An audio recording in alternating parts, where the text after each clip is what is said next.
రాజ్యమేది లేదు గాని రాణిలాగా చూసుకుంటా, కోట కట్టలేను గాని కళ్ళల్లో నిన్నే దాచుకుంటా.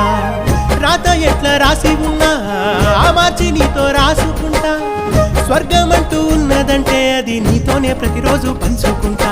నిన్ను గన్న మీ నాన్న కన్నా అల్లారు ముద్దుగా సాదుకుంటా. నీకు కోపం వస్తే కొంత దూరం ఉంటా, నువ్వు గీత గీస్తే నేను దాటనంటా. కంట నీరు కంటి రెప్ప దాటకుండా కాటుకై కావలుంటా.